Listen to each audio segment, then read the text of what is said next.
16、15、14、13、12、11、110、109、108、107、106、105、104、103、102、101、100、99、98、97、2段液体酸素地上油圧開始。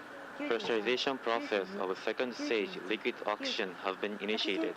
88、87、86、85、84、83、82、81、80、79、78、77、76、75、74、73、72、71、70、69、68、67、66、65、64、63、62、61、60。打ち上げ1分前です。 1 minute to launch. 56、55、54、53、52、51、50、49、フレームデフレクター冷却開始。 Flame deflector cooling is initiated. 44、43、42、41、40、39、38、37、36、35、34、33、32、31、30、29、28、27、26、25、24、23、22、21、20、19、18、17、ウォーターカーテン作動淡水開始。 14、13、12、フライトモードオン。 Flight mode on. 9、8、7、加工品トーチ点火。 Hydrogen pulse igniter on. 全システム準備完 All 了。 systems are prepared for メイン launch. エンジンスタート。 Main engine start. SRB3 点火。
を伝えるために。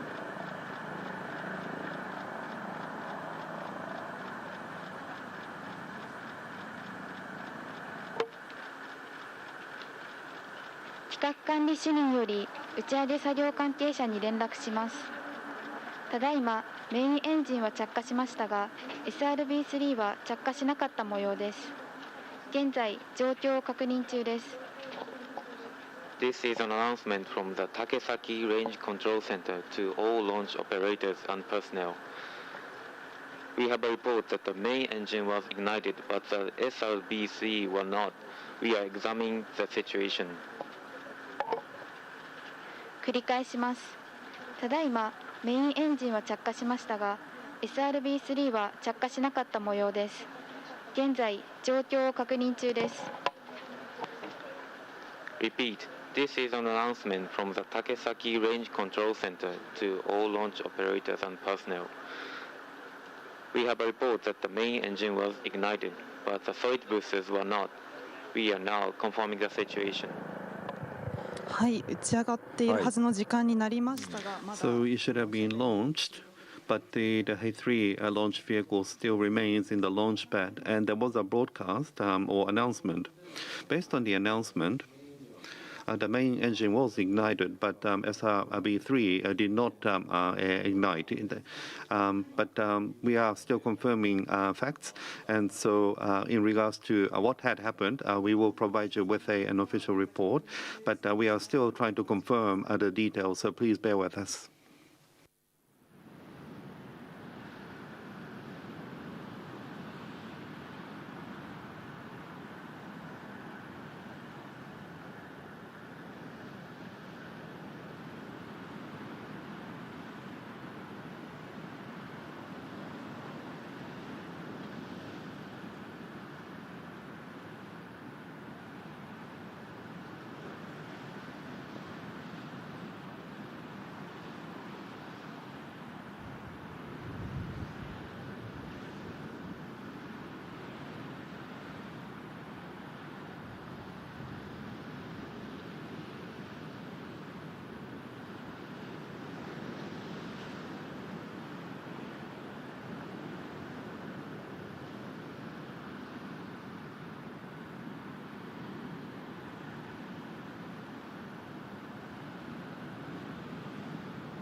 SRB-3 は着火しなかった模様です。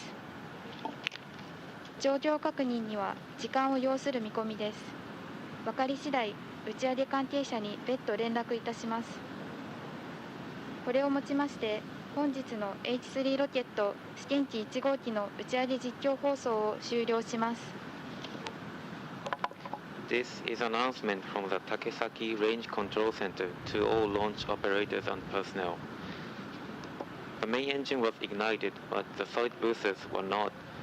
It is expected that it will take longer to examine the situation.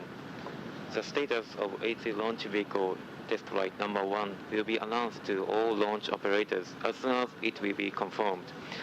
We are ending today's launch status report. 繰り返します。先ほどメインエンジンは着火しましたが、SRB-3 は着火しなかった模様です。状況確認には時間を要する見込みです。分かり次第、打ち上げ関係者に別途連絡いたします。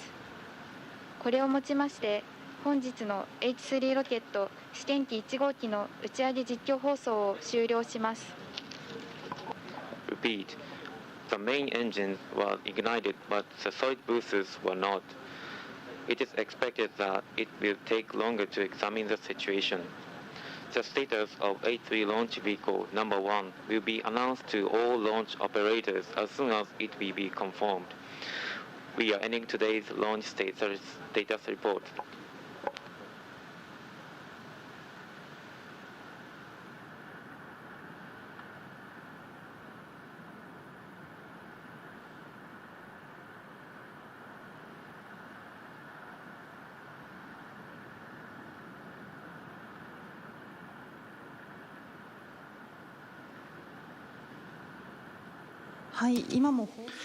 And as was reported, the main engine did ignite, but SRB3 seemed not to have ignited.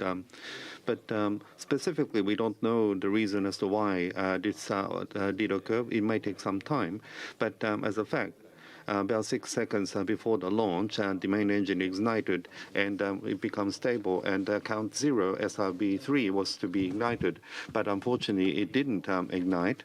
And we're trying to investigate the reason for this, and so still trying to confirm the details. And we will continue with this live broadcast for a little more while. And if we identify the reason, we will communicate the cause. But we are still trying to confirm the details. So if you could bear with us a little bit more, and this live stream is continuing for a little while more.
はい。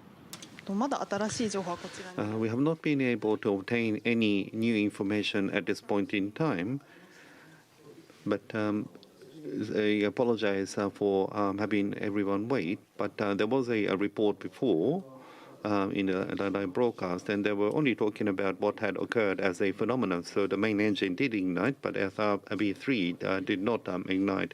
And this was quite obvious by looking at it as well. What I thought was that normally the main engine, 6 minutes before the launch, would be ignited, and when it becomes stable and when the count is 0, then SRB3 should have been ignited. But it seems that that did not occur, and they are investigating the cause for this. And we were hopeful of being able to communicate the reason, but we are still waiting for updated information. But we are still trying to confirm the situation.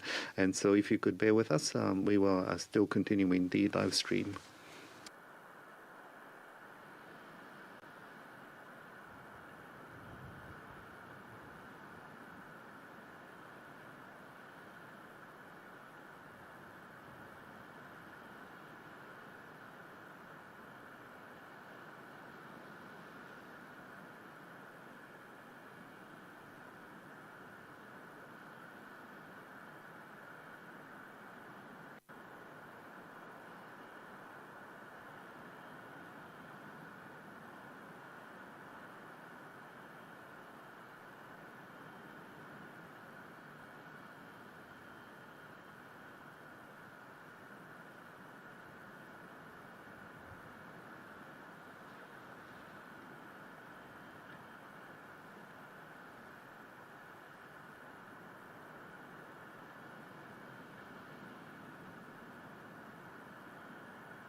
はい、皆様大変。